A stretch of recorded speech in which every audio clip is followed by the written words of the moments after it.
Hello everyone and welcome back to my classroom. As always, I'm Professor Leo, and before we start, I want to apologize for the long absence in new content on the channel. Some issues with my personal and professional life came up, and I wasn't able to sit down and record for quite a long time.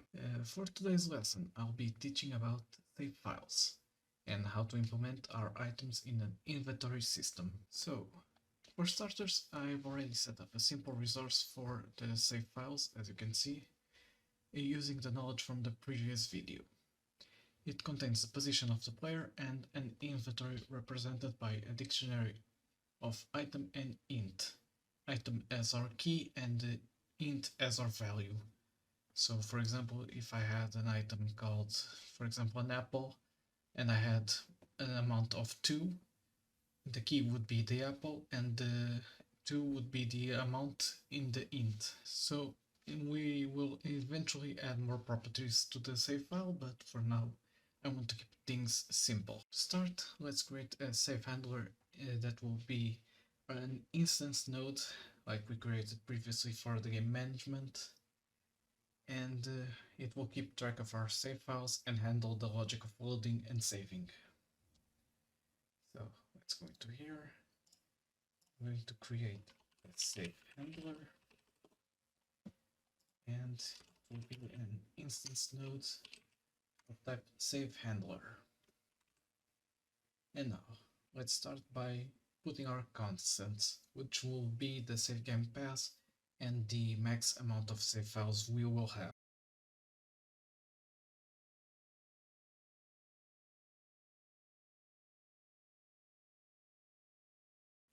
Next up, let's create an array of saves that will represent all the save files in our folder. And next up, let's create the save game method, which will take in the position, the inventory, and the slot number. Slot number in this case to represent one of the many save files we can have in our folder. So let's start by void save game. First parameter, a vector2 of position. And second is a dictionary. Okay, it's not importing, but alright. Of item int and inventory. And finally, int slot equals 0. This by default will have the value of 0, so slot 0. You can just pass, for example, the position and the inventory, and it will automatically save to this 0 slot, which would be the first one in our save files. Now let me import this numerics pause and create our save. Or save new save. That's in the position, the inventory, and it's in here. It's a vector 3 and not a vector 2. And it's not the system numerics, it's the Godot vector 3. And there we have it. For clarity's sake, let me just change that to var save. And now let's build our file name. So var file name is equal to string format of our save game path with the slot, just like that. Because if you notice here, I have a 0 between brackets, which will be the first parameter I pass in the string format will be replaced here.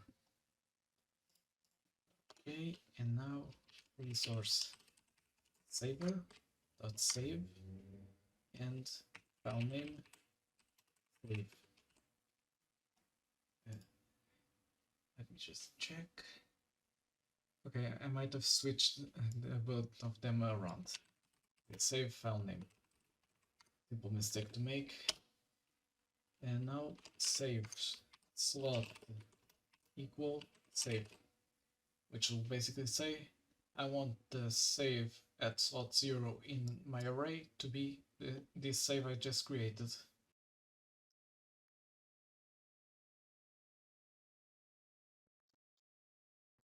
we load in the save files into our array, which will basically be loaded in the, if I'm not mistaken, ready function. This is basically the equivalent of the start method in Unity. So let me start by going into for slot equals 0, slot next files, and slot ++. Let's iterate over our possible save files in our user folder, which will basically be this part here. So let's start by getting the file name of the possible slot existing, string.format, save game path, and our slot. Okay, if resource loader .exist, if our file exists in the folder we specified, then we are going to load it. So var save equal resource loader dot load file name, and might need to convert this to a save. Yeah, basically we pass in the save parameter in here, which will basically convert whatever we load into our save resource. And now let's add it. So saves in slot equals save. Alright, and basically that's it. Base ready, and it will continue as it should. And now let's just leave in here the void for the load game. Slot equals 0. Later on we will fill this in to basically map to our player and the inventory correctly. And now to set up our inventory system. Let's go back into Godot, and in our player, let me just rename this as the player, just so we know. We are going to add a child node. It's going to be an empty node 2D, and I'm going to call it not an empty node 2D, just a simple empty node, and we'll call it inventory. This will basically be our inventory holder per se. So new script, inventory handler. Let me just check it's correct. Put in the runtime folder, inventory handler, and yeah, now it's fine. Okay, it's part of the node. And now in our player, let me just add in here a simple mention to that inventory, so we can later on access it to add an item, check what items we have, consume items, etc. So public inventory handler inventory. Okay, and now as soon as I build this, it should appear as, okay, it didn't. Let's check what's going wrong. Oh, I'm missing a partial in here. Okay. Anything else? Yeah. Exported is not supported. Okay. Basically, I can have this export here. Later on, we will basically rebuild the dictionary into a new type that will allow exporting and showing in the inspector. So now let's try and rebuild, and it should be fine. Now if I go into the player, there it is, inventory. Let's drag it in, and done. Okay, while we're here, let me just go into my project settings, and in the autoload, let me specify that I want to add my save handler as an autoload as well. Add, and there it is. Now it will start when the game starts, basically. So now let's continue building our inventory. In here, let me go into here then, and let's begin by creating a similar dictionary to the one in the save file. So private dictionary item int inventory. Let's initialize it, and there we have it. And now let's create our method. Start off, let's create the add item method. Public void add item item, and we can pass an amount as well. Let's default it to 1. Eventually we might have some cases where we want to add more than 1, and we just pass it there. So let me check if it already exists. If inventory.hasKey or contains key item, then we are going to go into the inventory. So we are going to try to get the value. So inventory.try get value of item out int amount, for example, and let's just say inventory where item is going to be equal amount of item plus amount. So we are going to increment by the amount we pass here.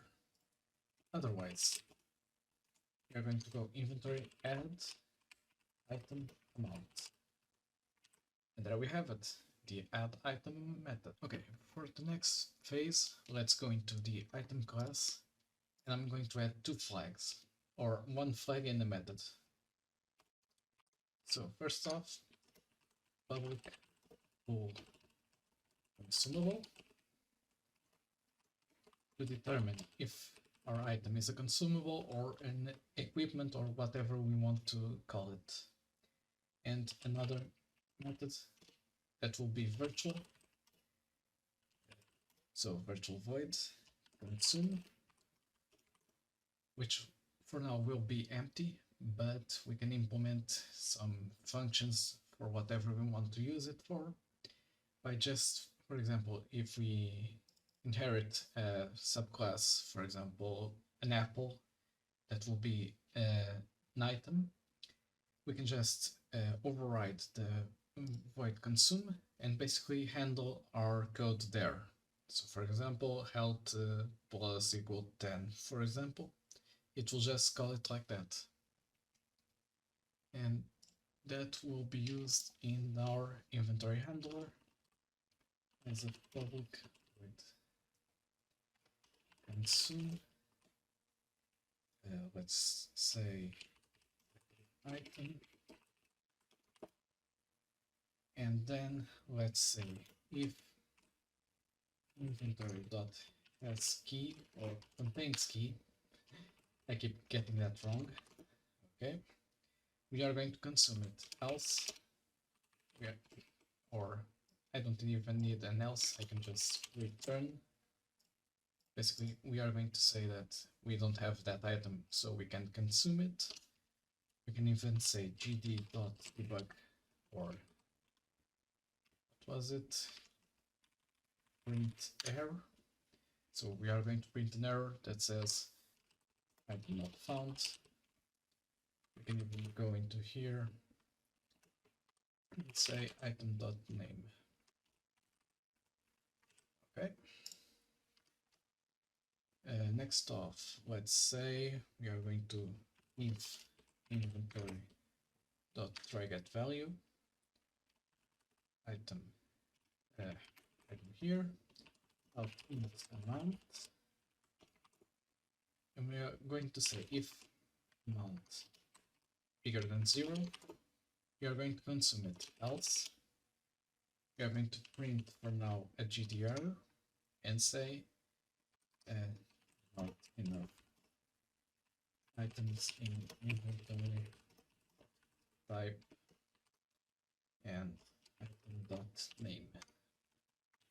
Okay, so basically if we have 0 items of that same name in our inventory, we basically can consume it. It would be an error.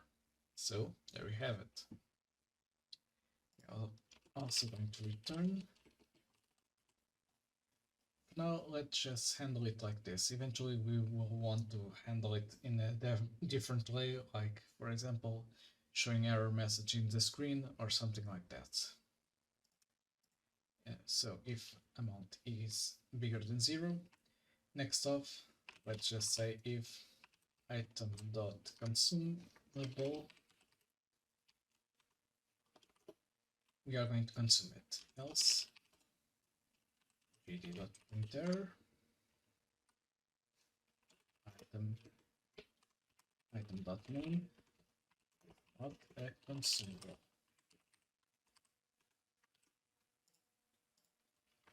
Okay, and in here we just convert this into an else. Okay, and now item.consume and then inventory where we have the item is going to be equal to amount -1. Okay, and there's our consume method. Finally, let's remove an item from our inventory or call the method for that. So void remove item and int amount if inventory dot contains key item inventory if inventory dot value. This is basically a simple way to avoid any possible exceptions that may eventually come out of the get value. Output value and if value bigger than amount, we are going to reduce it, else gd print error tempting remove more items than the existing in the inventory of, and then call it item.name. Let's put the $sign here.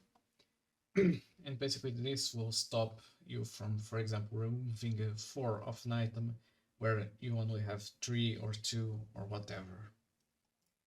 Okay, so inventory item is equal to amount value minus amount. And basically that's it. That's our inventory handler, somewhat already built. So what we can do now is to test this inventory. We can go into the ready function and, for example, initialize it with some sort of item. We can even try to export in here the initial item for testing. So public item and call it test item. Okay, and in here we are basically going to say add item of type item and 1. And in here, let's just say remove item, and oh, in here I can just say 1. And there we go. And now we can just, for example, say save handler instance.save game. Okay, I can't do this here, but I can use it in the player function so I can save properly. So in here, let's just say we are going to have a test method here, which we can remove later on. Test inventory is basically going to add the test item to our inventory. Okay, and in here, inventory dot test inventory and save handler dot instance dot save game. Let's pass in our position, which we have somewhere in here. No,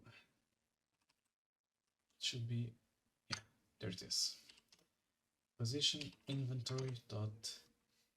Let's implement also a get inventory method. So we're going to here a dictionary of type item int get inventory. It will return our inventory and inventory, and basically that's it. We don't need to pass a slot. So let's first go into Godot and build, see if it builds properly. It does. We have a test item that's possible to load in here. So go into resources, test item. All right, and let's test the code by running the game. Okay, at first nothing appears to happen, but let's go into the %appdata Godot app user data folder. I'll have it linked below, and let's go into the folder belonging to our game, and we have a savegame_0.res file there, which means we at least managed to save the game properly. Let's open with, and let me select, for example, Notepad, and we basically have something in here that should be the proper representation of what you want. So we have the vector3, and we have the resource, which would be the item, I presume. And there we go. That's all for today. Next lesson, I'm going to teach how to implement item pickups, and we'll create the new dictionary type that I mentioned previously that will allow us to easily use the inspector to see what we have in the inventory. I hope you enjoyed today's lesson, and if you did, be sure to hit that like button, leave a comment down below with your ideas for future lesson, and don't forget to hit the subscribe button and activate notifications so you don't miss any of the future lessons. That's all for today. Leo signing out.